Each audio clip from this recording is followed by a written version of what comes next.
for being SoHo Karen. Last year, she falsely accused a black teenager of stealing her phone and attacked him in a hotel in Manhattan. Can you believe that shit? Now, what do you think would have happened if I assaulted a 14-year-old white girl or boy? Where would I be right now?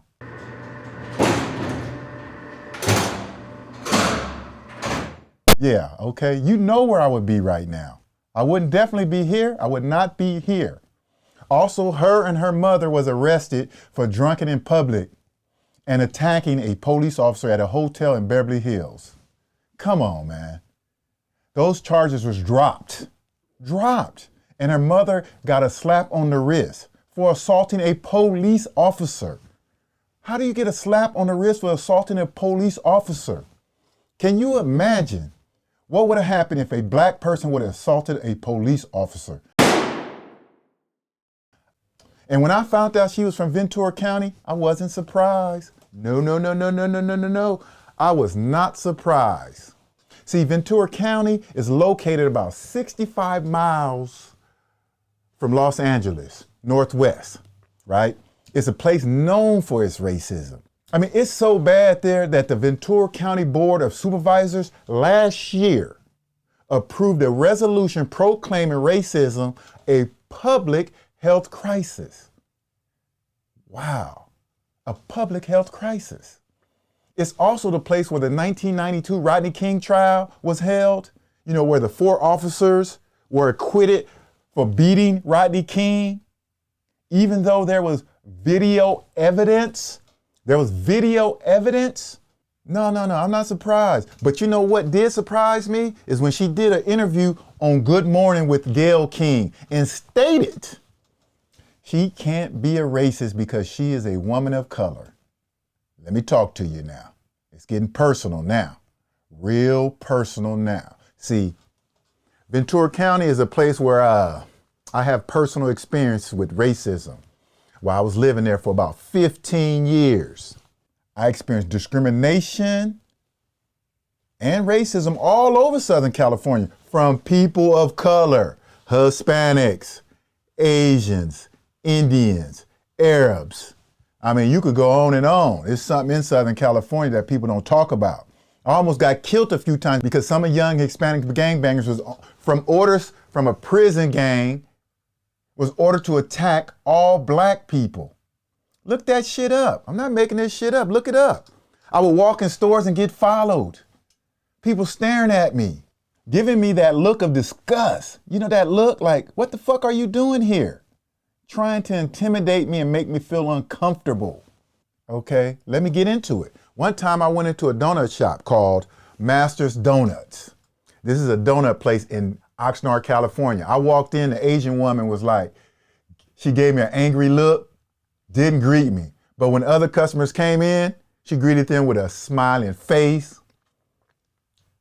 And she was friendly towards them. But for me, nothing. Then there was a time I went to go buy a Christmas tree in Santa Barbara area at a Home Depot. Me and my girl, we were the only black people there. We picked a tree in the outside area, right? We picked a tree.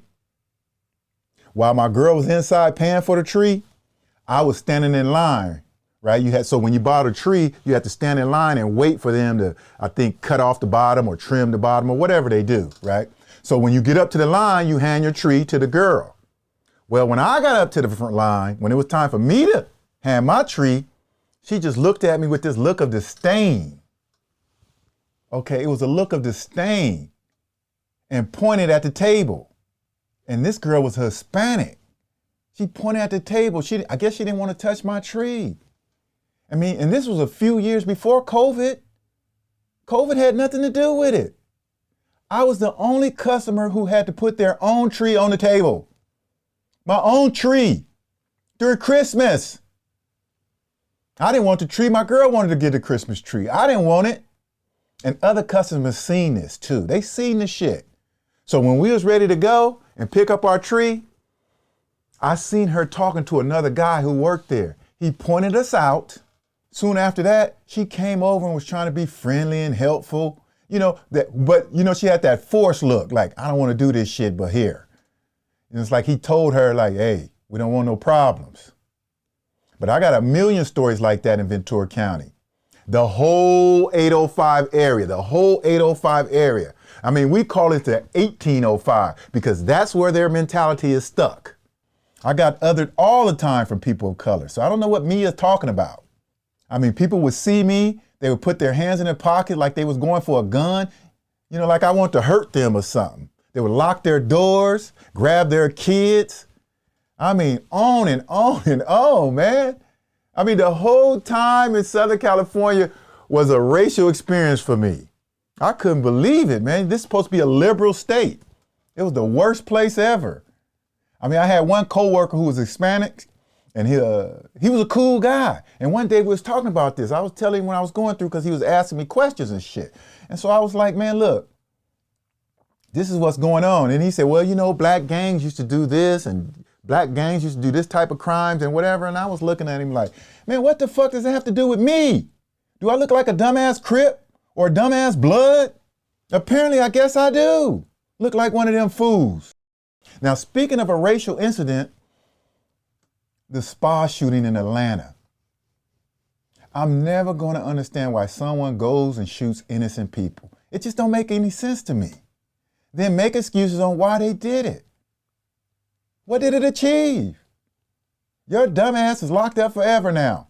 Hopefully.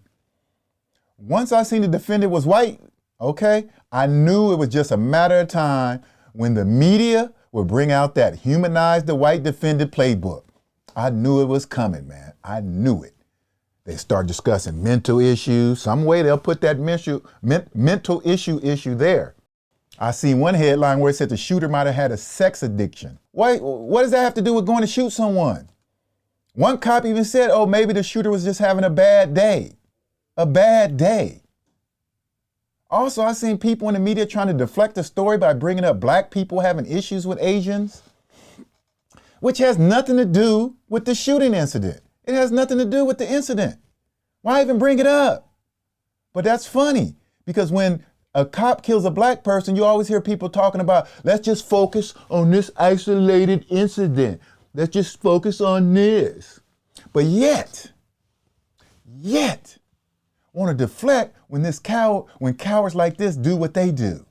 And yes, he is a coward. It is sad when a coward kills innocent people for no reason, using excuses that the virus came from China. The virus came from China. Okay, let me say this. I don't know where the hell the virus came from, but what if it did come from China? What does that have to do with Asian people in Atlanta? Not a damn thing. I just wish the mainstream media would have gave this much attention back in the 90s and the 2000s. And I was in Southern California when Hispanics was practicing Jim Crow and terrorizing innocent black people and intimidating them, trying to get them out of their communities. This is all documented shit. But the narrative was, they tried to make the narrative like it was a gang thing. No, this was Hispanics picking on innocent black people. I was there. Don't you believe it was a gang thing or calling it a black and brown issue? How's it going to be a black and brown issue when Hispanics was 45% of the population and black people was only 3%? 45%, 3%. That's bullying. And another issue in the story is Kirk Franklin. Man, I feel for you, brother. I feel for you. I don't understand why you had to apologize, though. You didn't have to apologize. That was a conversation between you and your grown-ass son. Okay, you already had set the stage that you're not holier than thou by the type of music you was making in the Christian community. You already set the stage that you're not a perfect person. You're not. You admitted to being addicted to porn, which is okay. That's your own personal issues. We know you're not perfect. So why is the Christian community mad at him because he cursed in a heated moment talking to his son, which was a private conversation? It was private. It was not public, like they was in a grocery store and his son was some little 10-year-old and he was yelling at his son in a grocery store, cussing his 10-year-old son out in a grocery store. I'm still traumatized from that stuff my mama used to do at the grocery store. But let me say this. Why the Christian community not mad at the son? The son recorded a private phone call and then made it public. That's who you should be mad at. I mean, what kind of mentality does he have? That's crazy. What kind of mentality does he have where you record your father knowing full well you're going to make this public later? And for what? What do you gain? That's your father. That's one of your parents. In the words of the great philosopher, T.K. Kirkland, who raised you, man? And that was you guys' weekly dose. And I hope it was strong enough to carry you through the week. Until next week, peace. Peace.